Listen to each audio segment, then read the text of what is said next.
basket full of roses. The Strait of Malacca, situated between Malaysia and the island of Sumatra, is one of the busiest and most important shipping lanes in the world, linking major world economies such as China, India and Japan. Around 260 ships pass through the strait each day, carrying approximately 1/4 of the world's traded goods. Its significance as a major logistical highway of the seas is matched only by its notoriety, not least because for centuries it was completely at the mercy of pirates, but because it is also one of the most congested shipping lanes in the world. It narrows to just 1.5 miles wide at the Phillips Channel, making it impassable for some of the largest vessels. And perhaps this is to their benefit, because there is, of course, another reason for the strait's unwelcome reputation. Over the last century, it has committed to the deep more than 30 ships, roughly one every 3 to 4 years. And one such vessel, the SS Ourang Medan, would meet with such a strange and violent end that it would unsettle seafarers for decades and ultimately pass into legend. In June 1947, so the story goes, ships navigating the Strait of Malacca received a peculiar SOS communication from a then unknown source. Transmitted in Morse code, the message came in 2 parts, which did not identify the ship or its location, but gave a chilling insight into its situation. It read, "All officers, including the captain, are dead, lying in chart room and bridge, possibly whole crew dead." This was followed only minutes later by a rather distressing conclusion, which simply said, "I die." Nothing else was transmitted after this point, and authorities found themselves in a race against time to try and locate the ship in question. All of the ships in the area were alerted and asked to stay on the lookout for anything unusual, although nothing was found during the initial stages of the search.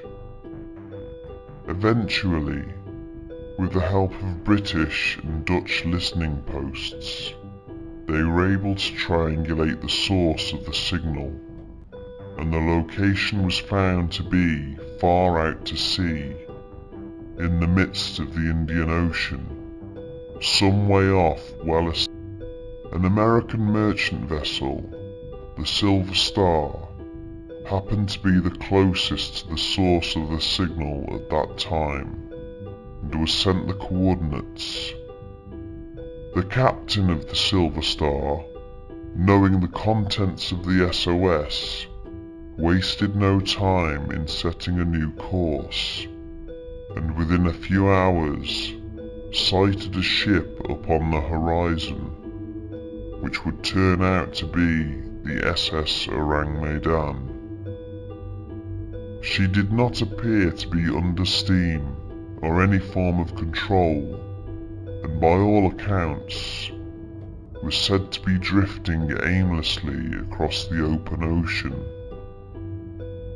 Upon approach, several attempts were made to contact her crew, all of which resulted in failure.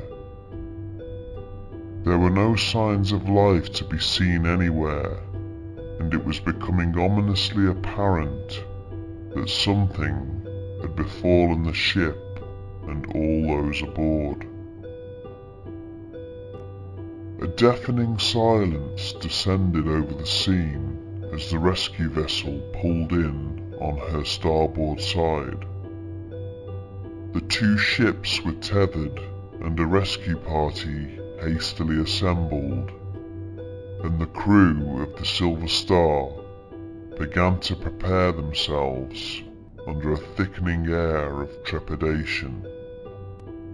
Their worst fears were confirmed as soon as they stepped aboard and saw that the decks were littered with the corpses of the Dutch crew.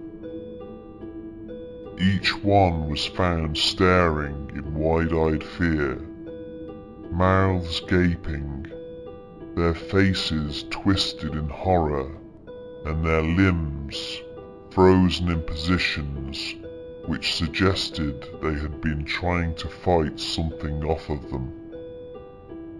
Even the ship's dog was found dead alongside them, its teeth exposed and lips peeled back in a vicious snarl. Searching the rest of the ship, they found the captain's body on the bridge, and the rest of the officers in the wheelhouse and chart room. The engineering crew were found at their stations, and the radio operator, the man who had sent the SOS signal, was found at his post. His body. All had expressions of fear on their faces, with arms and legs contorted in the same way. It was obvious that everyone aboard had died in some degree of pain. However, the cause of their deaths could not be determined. The ship was undamaged, and although it looked as if the crew had been terrified at the time of their passing, they had suffered no injuries to speak of. Their bodies would have otherwise been perfectly healthy if not for another bizarre factor which was becoming more apparent to the rescue party with each passing minute. The corpses were already beginning to decompose, much quicker than would naturally be expected. And this wasn't the only strange thing happening aboard the stricken vessel.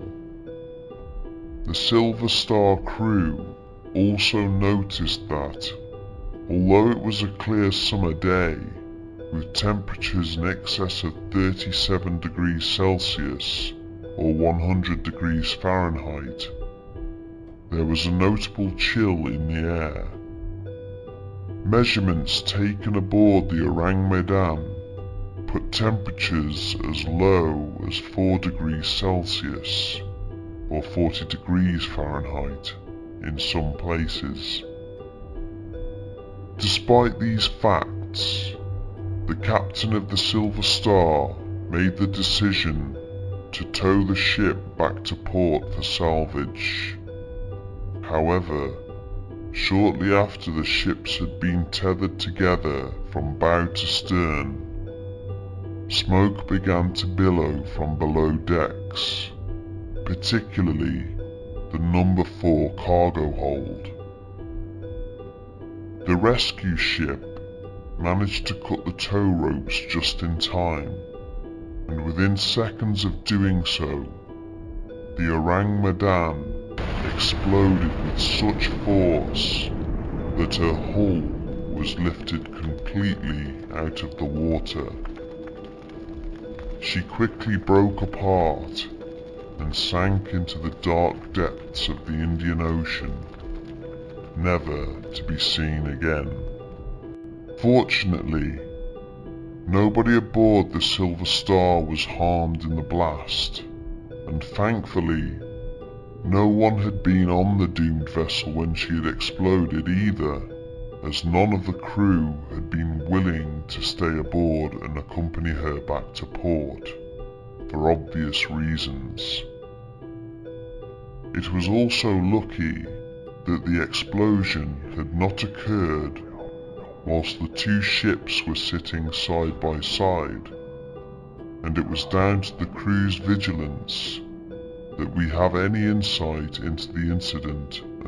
With that in mind, the story was first officially reported in May 1952 by the United States Coast Guard, and since then, people have questioned exactly what happened to the crew of the ill-fated ship.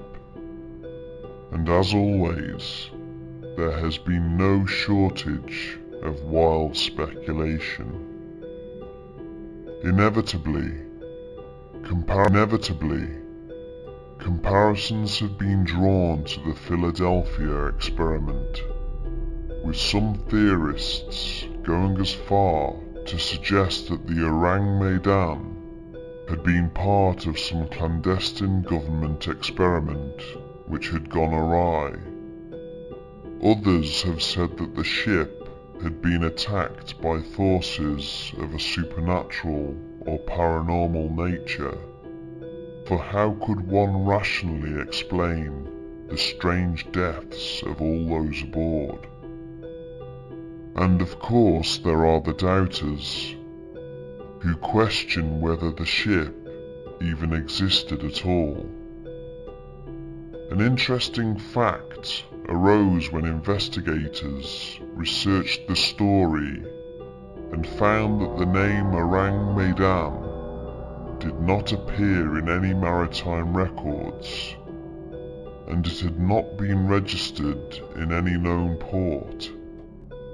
But there could be a logical explanation. A German author by the name of Otto Mielck published his research on the case in 1954, which was apparently authenticated by members of the Silver Star's crew who had been present at the time of the incident.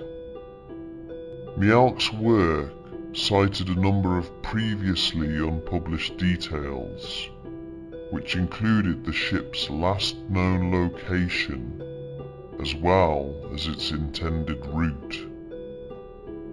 More importantly, it made mention of the ship's cargo, a point which seemed to suggest that the Ourang Medan had been carrying unsecured lethal substances such as potassium cyanide and nitroglycerine.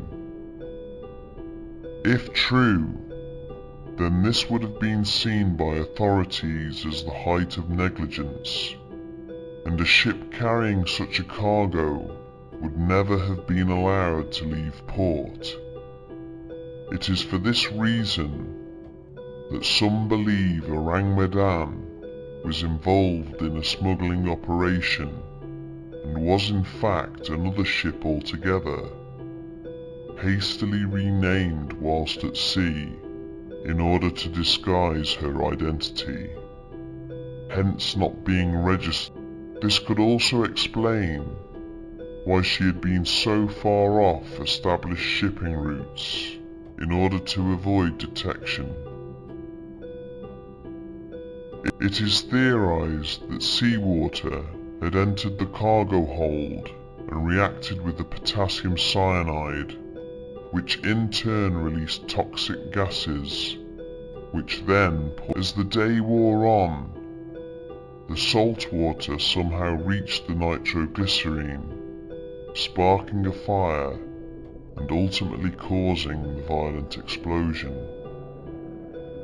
But if this was the case, then why had none of the members of the rescue party also succumbed to the lethal effects of the cyanide gas, which would have been highly concentrated by the time they arrived?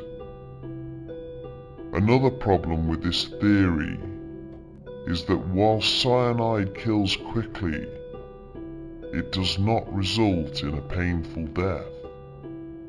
Why then had the bodies of the crew been contorted in both terror and pain? Other researchers have suggested that the ship was not carrying potassium cyanide at all, but another substance known as tabun. Tabun is an extremely toxic nerve agent which had been mass-produced by the Germans in World War II and had been shared in large quantities during the post-war years. Following the defeat of the Axis forces, the Western Allies were busy persuading German scientists to defect and procuring all sorts of enemy war assets, of which tabun would have been one. The US was heavily involved in chemical weapon research at this time, and elements of the US military could well have commandeered large quantities of the Japanese supplies. It is feasible that in order to avoid the inevitable paper trail, they commissioned a nondescript freighter to transport the goods and employed a foreign crew to further distance themselves from the operation. It is also worth mentioning that tabun has a very low persistence level, meaning that it would have completely dispersed by the time the rescue crew arrived. It also blocks the neurotransmitter responsible for signaling the muscles to relax, hence the contorted appearance of the bodies. The story of the Ourang Medan can neither be proved nor disproved. It is entirely possible that it is nothing more than another tall tale of the sea, but the official mention by the US Coast Guard seems to counter this. Not only that, but some researchers have dedicated more than 50 years of their lives to studying the case, so there must be something more to it than mere fabrication. It is not beyond all likelihood that something more clandestine was taking place, whether officially or unofficially, and this would also explain the lack of recorded evidence, as is often the case in such matters. The bottom line is, this story is more than half a century old, and enthusiasm for researching it any further has long since dried up. If the Ourang Medan did indeed exist, nobody is looking for her, and unless someone discovers, by chance or otherwise, her final resting place, we'll never know the truth of the matter. We are once again